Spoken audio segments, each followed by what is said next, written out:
Good morning. Welcome to all in fourth episode of Blessing Waves for Blissful Life. पिछले episodes में हमने कृपा आशीर्वाद दुआओं से जुड़े हुए कुछ गहरे रहस्यों को जाना। उसी श्रृंखला में आज एक नया रहस्य हम समझने जा रहे हैं। तो शुरू करते हैं एक कहानी के माध्यम से। ये कहानी है एक पिता और पुत्र की, जो दोनों ही अपने घर की छत पर खड़े हैं। पिता अपने बच्चे को बाहर के दृश्य दिखा रहे हैं। दृश्य दिखाते दिखाते साथ ही उसको बहुत सारी इंफॉर्मेशन भी दे रहे हैं, समझा रहे हैं। वहीं पास में ही पार्क में कुछ बच्चे खेल रहे थे, तो पिता उसके बारे में भी बताते हैं कि ये बच्चे एक गेम खेल रहे हैं जिसमें इन्हें बहुत आनंद आता है, खुशी प्राप्त होती है। तो कुछ उस खेल के नियम सिद्धांत भी बताते हैं। साथ ही साथ ही ये भी बताते हैं कि खेल में कुछ ऐसे लोग भी हैं जो चीट करते हैं, धोखा देते हैं, मारपीट भी कर लेते हैं। तो ये खेल में दोनों ही चीज़ें प्राप्त होती हैं, खुशी भी होती है, कई बार लड़ाई झगड़ा भी हो जाता है। तो बच्चा उस खेल को देख करके उसके प्रति आकर्षित होता है और अपने फादर को कहता है, क्या मैं भी ये खेल खेल सकता हूँ या मैं ये खेल खेलने के लिए जाऊँ? तो पिता ने कहा, ठीक है, तुम भी ये खेल खेल सकते हो, लेकिन ध्यान रखना किसी से झगड़ना नहीं, बहुत प्यार से सबके साथ रहना, किसी को चीट नहीं करना, और कोई तुम्हें धोखा देता है तो उससे झगड़ा नहीं करना है। नियम सिद्धांत पर चलते रहना और फिर तुम इस खेल को अच्छी तरह से एंजॉय करोगे। तो बच्चा अपने फादर को कहता है कि आप प्रॉमिस करो, आप यहीं खड़े रहोगे, यहाँ से जाना मत। तो पिता भी कहते हैं कि थोड़ी थोड़ी देर में तुम मुझे देखते रहना, यानी ऊपर की ओर देखते रहना।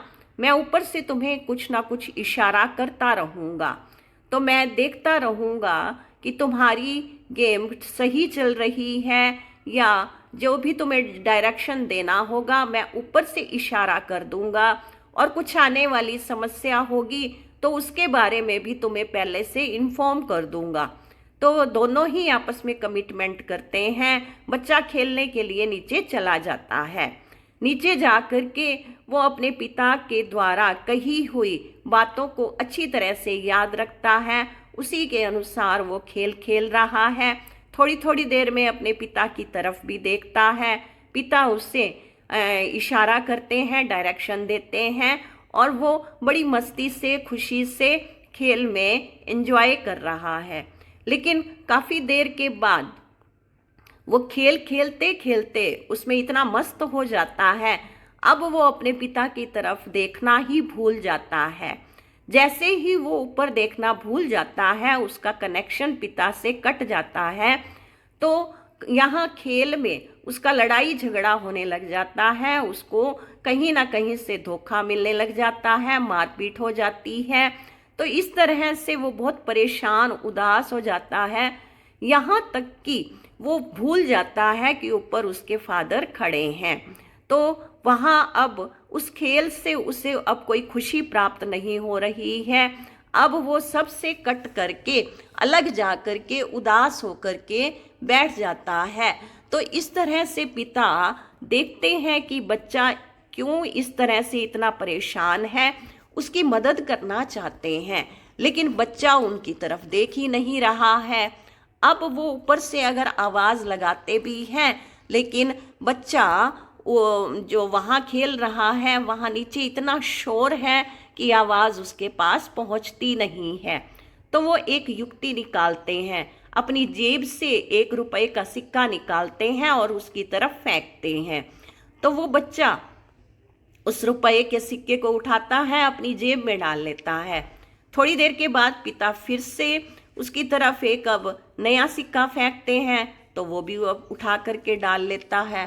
थोड़ी देर में अब वो नया नोट फेंकते हैं कि शायद अब वो मेरी तरफ देखे तो मैं उससे इन्फॉर्म कर दूंगा, डायरेक्शन दे दूंगा। लेकिन बच्चा ऊपर की ओर देखता ही नहीं है, अपनी उलझन में उलझा हुआ है। दुखी है, परेशान है, उदास है। तो थोड़ी देर के बाद उनके उस बच्चे के फादर के पास उनका एक बेस्ट फ्रेंड आते हैं। तो वो आकर के उनसे पूछते हैं कि क्या कर रहे हो छत पर।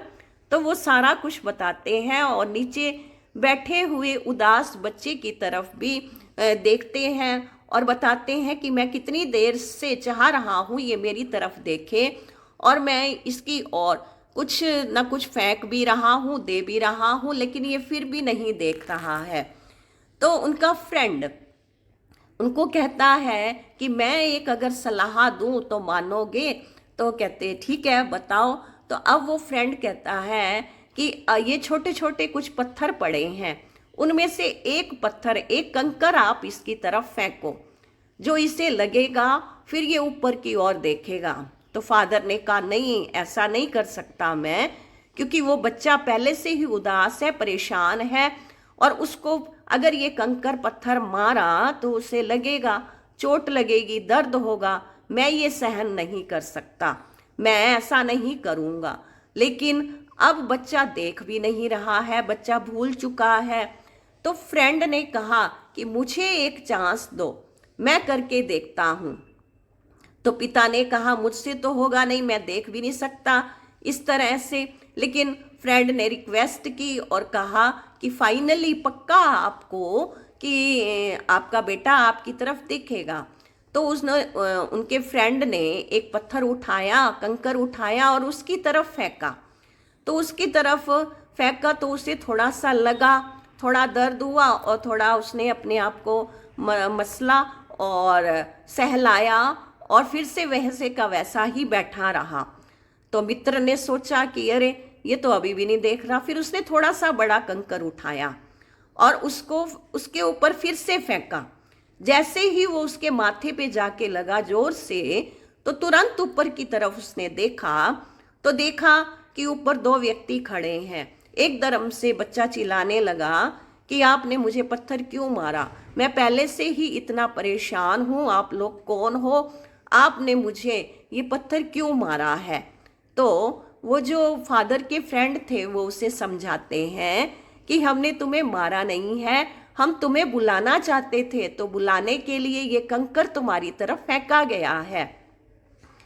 और इधर जब वो उसके फादर उसको कुछ समझाना शुरू करते हैं तो उसे लगता है कि ये पत्थर इन्हीं के द्वारा मारा गया है। तो लेकिन जो फादर के फ्रेंड हैं उसने बताया कि ये पत्थर इन्होंने नहीं, मैंने ही फेंका था, लेकिन इसके पीछे, फेंकने के पीछे कोई तुम्हें पीड़ा देने का इरादा नहीं था, सिर्फ तुम्हें ऊपर यही चाहते थे कि तुम ऊपर की तरफ देखो। और तुम्हारे फादर हैं ये, तुम इस तरह से कैसे उनसे बात करते हो, कैसे कर रहे हो, तुम भूल चुके हो। थोड़ा थोड़ा याद दिलाते दिलाते उसको फिर याद आ भी जाता है कि ये सचमुच मेरे फादर हैं। पिता के द्वारा समझाने पर उसकी खुशी भी वापस आ गई और उसे ऊर्जा, एनर्जी भी मिल जाती है। फिर से वो खेलने लगता है और खेल में आनंद लेने लगता है और फिर वो जीत भी जाता है। तो भाई बहनों, ये कहानी हम सबके जीवन से जुड़ी हुई है। जो इसमें फादर हैं वो हैं गॉड, परमात्मा, और उनका फ्रेंड है टाइम, समय। बच्चा है हम सभी मनुष्य आत्माएं। परमात्मा हम सबको इस संसार में भेजते हैं, डायरेक्शन देते हैं, गाइडलाइन देते हैं कि किस तरह से संसार में रहना है और तुम आनंद से जीवन व्यतीत कर सकते हो।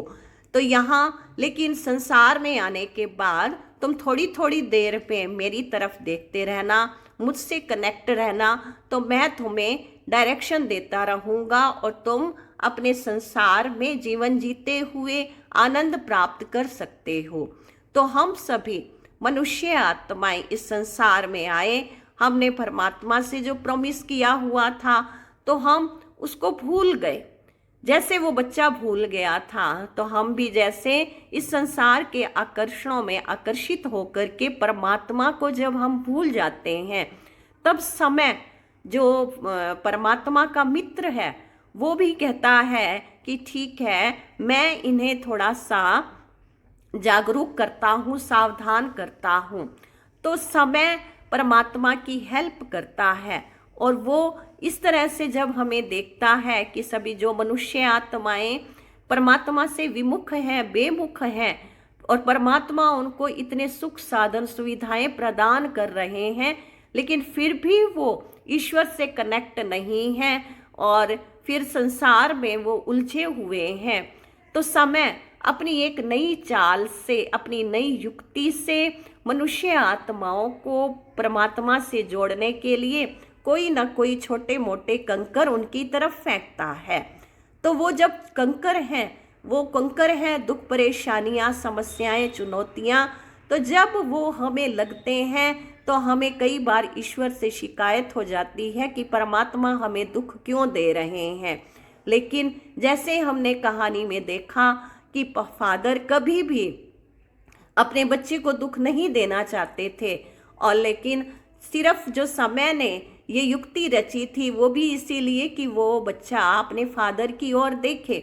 तो हमारे जीवन में भी जो दुख, परेशानियां, चुनौतियां, समस्याएं आती हैं, वो केवल इसीलिए कि हम सावधान हो, जागरूक हो, और हम ईश्वर की तरफ से जो बेमुख हो गए हैं, विमुख हो गए हैं, उधर हम अपना ध्यान लगाएं और परमात्मा से कनेक्ट हो, परमात्मा से मार्गदर्शन प्राप्त करें, तो हम जीवन को अच्छी तरह से जी सकते हैं। लेकिन कई बार हम लोगों को कहते हुए सुनते हैं कि जब समय आएगा तब हम देख लेंगे। तो समय कहता है ठीक है, कि अगर तुम सीधे सीधे नहीं मानते हो तो फिर मैं देखता हूँ कि कैसे सिखाया जाए, क्योंकि परमात्मा और समय ये दोनों ही टीचर्स हैं, दोनों ही हम सबको सिखाते हैं। लेकिन परमात्मा की जो शिक्षाएं हैं वो बड़ी सुखदाई होती हैं। कष्ट आने से पहले ही जैसे पिता अपने बच्चे को सावधान करते हैं, शिक्षित करते हैं, ऐसे ही परमात्मा भी हम सबको शिक्षित करते हैं, सुख देते हैं, डायरेक्शन देते हैं। लेकिन अगर हम उनकी बात नहीं मानते हैं, नहीं सुनते हैं, तो फिर समय हमें सिखाता है। लेकिन समय का सिखाने का तरीका बड़ा ही अलग है। वो पहले दर्द देता है, पीड़ा देता है, दुख देता है, कष्ट देता है, फिर उसके बाद मनुष्य को अकल आती है। लेकिन परमात्मा से अगर हम सीखें तो पहले अकल आती है, फिर कोई भी अगर हमें दुख प्राप्त होता है तो उसका हम आसानी से सामना कर सकते हैं। जैसे हम देखते हैं कई बार रोड पे जा रहे होते हैं तो साइन बोर्ड लगे हुए होते हैं कि सावधान, आगे खतरनाक मोड़ है, गाड़ी धीरे चलाएं। तो हम पहले ही सावधान हो जाते हैं। तो इस तरह से पिता शिक्षा देते हैं, वो पहले ही सावधान करते रहते हैं।